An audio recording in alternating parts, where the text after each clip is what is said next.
आज आपकी साइंस की वर्कशीट नंबर 15 है बेटे, क्लास 6 के लिए, जिसका टॉपिक है कंपोनेंट्स ऑफ फूड।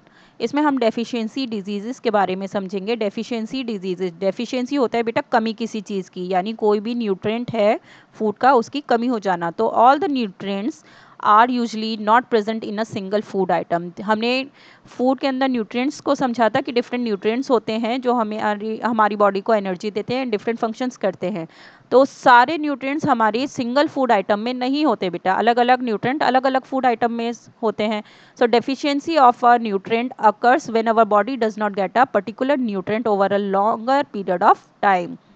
तो डेफिशिएंसी कब होती है किसी न्यूट्रिएंट की, जब हम वो पर्टिकुलर न्यूट्रिएंट किसी लंबे समय तक हमारे शरीर को नहीं मिलता है। अब वो कैसे नहीं मिलेगा बेटा, या तो आपने वो खाना नहीं खाया होगा लंबे समय तक, या फिर इस तरह का कोई आइटम जिससे वो मिलना था वो उसकी कमी हो गई होगी। ठीक है, so if the deficiency occurs for one और मोर न्यूट्रिएंट्स, तो अगर इस तरह से कोई भी एक या दो या ज़्यादा न्यूट्रिएंट्स की कमी हो जाए आपके शरीर में, then it results into several diseases and disorders. तो ये आपके शरीर में बहुत सारी बीमारियां उत्पन्न कर देते हैं या बहुत सारे डिसऑर्डर्स यानी मिसमैनेजमेंट, कमियां पैदा कर देते हैं।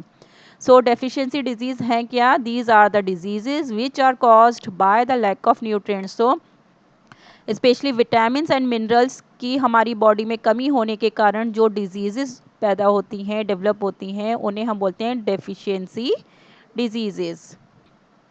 अब आपको यहाँ पे एक टेबल दी गई है बेटा, जिसमें विटामिन्स और मिनरल्स हैं एक साइड, और उनकी कमी की वजह से कौन सी डिजीज़ या डिसऑर्डर हो जाता है वो एक साइड लिखा हुआ है। सो विटामिन ए की कमी से कलर ब्लाइंडनेस हो जाती है, यानी आँखों की बीमारी हो जाती है। विटामिन B1 की कमी से बेरी रोग हो जाता है। विटामिन सी की कमी से स्कर्वी हो जाता है। विटामिन डी की कमी से रिकेट्स हो जाता है बेटा, बोन्स की बीमारी है इसके अंदर, बोन्स बहुत सॉफ्ट हो जाती है। कैल्शियम की कमी से बोन एंड टूथ डीके हो जाता है, यानी हड्डियाँ और दांत जो है वो ख़राब होने लगते हैं। और आयोडीन की कमी से गोइटर हो जाता है, ये गले में होता है। ठीक है, गला जो है फूलने लग जाता है, स्वेलिंग हो जाती है। और आयोडीन की कमी हम कैसे पूरी करते हैं? घर में आपने नमक देखा है ना, नमक खाते हैं, साधारण जो नॉर्मल सॉल्ट आप खाते हैं खाने में, कभी भी उसका पैकेट घर में आए तो आप देखेंगे तो उस पर लिखा होता है आयोडाइज्ड सॉल्ट, राइट। तो आयोडाइज्ड मतलब उसके अंदर आयोडीन है। सो आयरन की कमी से कौन सी बीमारी होती है? अनीमिया, यानी ब्लड की कमी हो जाती है बेटा। अब आपसे पहला question that identify the vitamin and mineral whose deficiency shows the given symptoms of diseases or disorders। तो हमें यहाँ पे कुछ डिसऑर्डर्स या डिजीजेस बताए गए हैं और आपको पहचानना है कि ये कौन से विटामिन या मिनरल की कमी की वजह से होते हैं। So glands in the neck appear swollen, गले के अंदर जो ग्लैंड्स हैं वो फूले हुए नजर आते हैं, वो बेटा किसकी कमी से? जस्ट अभी हमने पढ़ा था आयोडीन की कमी से, राइट। इसके बाद बोन्स बिकम वीक, जो हमारी बोन्स है वो वीक हो जाती हैं, वो किसकी कमी से? कैल्शियम और विटामिन डी। विटामिन डी भी आप लिखेंगे, ठीक है। कलर ब्लाइंडनेस किसकी वजह से हो जाता है? कलर ब्लाइंडनेस होता है विटामिन ए की कमी से। और लास्ट है ब्लीडिंग ऑफ गम्स, किसकी कमी से होता है बेटे? Calcium.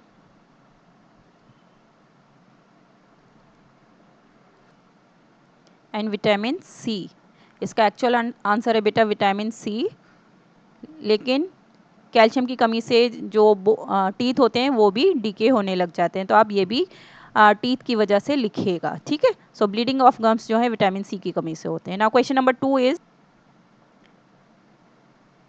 solve the below jumbled words to identify the diseases disorders caused by vitamins minerals deficiencies। यहाँ पर आपको जो बीमारियाँ हैं, डिजीजेज, वो जंबल करके दी हुई हैं, आपको इसको सीक्वेंस में सीरीज में अरेंज करना है, ठीक है। तो जैसे पहली है बेटा बेरी, तो इस तरह से देखेंगे। सेकंड है स्कर्वी, और थर्ड नंबर पे है बेटा रिकेट्स, और फोर्थ नंबर पे है अनीमिया। सो इस टाइप से आप अपनी वर्कशीट को पूरा कीजिए।